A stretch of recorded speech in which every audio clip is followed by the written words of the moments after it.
Selamat sore ya teman-teman semua. Aktivitas seperti biasa, rutinitas sore hari setelah tadi kita merumput, mencari rumput untuk pakan ternak kambing. Dan ini tadi saya pepaya ambil di sawah ya teman. Pepaya muda ini memang saya sengaja tanam agar bisa kita ambil buahnya sebagai pakan alternatif untuk ternak unggas saya. Karena saya pikir ya, kalau misalkan kita ternak unggas itu beli semua, jelas tidak ada hasilnya teman-teman. Walaupun ada hasilnya ya tentunya itu tipis sekali. Karena saya sudah lama beternak entok itu sejak tahun 2014. Dan bisa dikatakan untuk sekarang ini saya kembali dari awal lagi. Loh, kenapa dari awal bang? Ya karena saya ternak hanya ada 7 ekor di kandang. Ya nggak apa-apa ya, karena namanya juga awal. Apa karena kena mata biru? Enggak kena mata biru. Cuma ada situasi yang memang saya harus mengurangi ternak di kandang. Karena lahan yang biasa saya buat pakai ternak itu dipakai untuk mengembangkan usaha media tanam. Nanti lain kali saya tunjukkan lokasi kandang semua ya teman-teman. Jadi tidak ada no tipu-tipu. Tapi walaupun kandangnya ini semakin sempit, saya tetap menargetkan di kandang itu ada 100 ekor ataupun ya minimal 50 ekor lah ya. Karena apa? Karena saya sudah merasakan hasil dari ternak entok tersebut. Yang terpenting dalam ternak entok itu kita harus bisa mensiasati pakan alternatif. Kalau dulu ya kalau dulu itu saya sering memakai yang namanya ampas tahu. Karena ampas tahu dulu itu belum ada saingannya, masih jarang dan akhirnya saya sering memakai ampas tahu.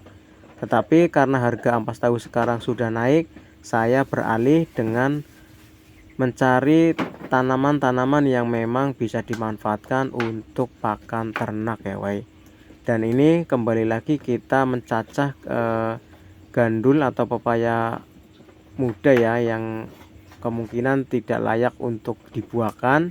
Paling kita gunakan untuk sayur pepaya muda ya teman-teman. Tapi nggak mungkin juga ya setiap hari itu kita harus makan sayur pepaya. Akhirnya ya kita kadang dibikin olahan untuk pakan ternak yang ada di kandang. Dan lumayan capek ya teman-teman. Nah, ini juga kita memakai manual, masih kita iris potong-potong karena mesinnya itu tidak terlalu besar ya teman-teman. Jadi kita harus menyesuaikan besaran pepayanya agar bisa di blender dengan mudah. Untuk pemblenderan ya itu enggak lama teman-teman, itu sekitar ya kurang lebih 1 menit untuk proses penghalusan. Jadi cukup cepat ya teman-teman, atau bisa dikatakan cukup mudah. Dan untuk pemberian pakan ini memang saya lakukan hanya pada sore hari, karena pada pagi hari saya tidak kasih makan entok di kandang. Jadi untuk pemberian makannya itu 1 hari 1 kali teman-teman. Dan ini proses pemblenderan yang berikutnya. Jadi apapun bentuk ternaknya, kalau kita mengandalkan pakan beli ya kita tidak terlalu banyak untung teman-teman. Jadi untungnya itu sedikit bandingkan kalau kita mencari pakan alternatif, entah itu limbah rumah sakit, limbah rumah makan, ataupun pakan-pakan yang memang bisa disediakan dari alam. Kalau di daerah Jawa Barat mungkin banyak sekali teman-teman yang memelihara azolla ya teman-teman. Bahkan ada yang bikin kolam besar-besaran untuk menampung azolla, ataupun ada juga yang memakai dengan eceng gondok yang dicacah. Apapun prosesnya, apapun bentuk makanannya yang jelas itu bisa mengurangi biaya pakan dan bisa menambah keuntungan kita sebagai peternak. Lanjut untuk proses pemotongan kali ini ya teman-teman. Jadi ini disediakan untuk sore tanggal Jumat besok ya teman-teman. Jadi sekalian pembuatannya. tidak ribet untuk 2 kali setiap sore itu kita membuat makanan untuk entok. Entok saya itu di kandang cuma ada 7 ekor, yang satu itu indukan dan satunya lagi itu bejantan, dan yang lainnya itu masih muda ya teman-teman. Itu jumlahnya ada 7 ekor. Kita tetap optimis bisa kembali ke jalur yang dulu dan bisa menghasilkan income untuk saya ya. Kadang dalam 1 bulan itu dulu itu bisa mengantongi sekitar 3 juta sampai 5 juta itu dari hasil penjualan anakan entok. Tapi untuk sekarang ini memang agak lama ya, karena sudah tidak mempunyai indukan yang banyak, jadi sedang proses lagi teman-teman. Oh ternyata ini mesinnya agak macet ya teman-teman, karena terlalu banyak. Kita ulangi lagi proses pemblenderannya.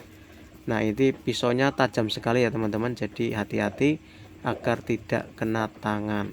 Kita kembali lanjut untuk proses pencacahan lagi ya teman-teman. Teman-teman mungkin bisa mencoba selain pepaya muda juga bisa dengan eceng gondok, tapi ya itu syaratnya harus dipotong kecil-kecil dulu teman-teman. Ibaratnya biar masuk ke tempat blendernya atau pencacahnya, karena pencacahnya itu tidak besar ya teman-teman, itu sebesar toples kerupuk teman-teman. Jadi let's go lah, tetap semangat ya teman-teman untuk semua. Yang penting kita tetap semangat dalam proses pemeliharaan atau peternakan entok ini, dan harus lebih kreatif agar bisa menghasilkan cuan yang berlimpah. Tetap semangat dan tetap berkreatif. Terima kasih untuk hari ini, dan jangan lupa untuk teman-teman selalu support channel saya agar tetap berkembang dan tentunya bisa mengikuti keseharian saya di kandang dengan entok-entok yang kembali dari proses awal. Terima kasih. Wassalamualaikum warahmatullahi wabarakatuh.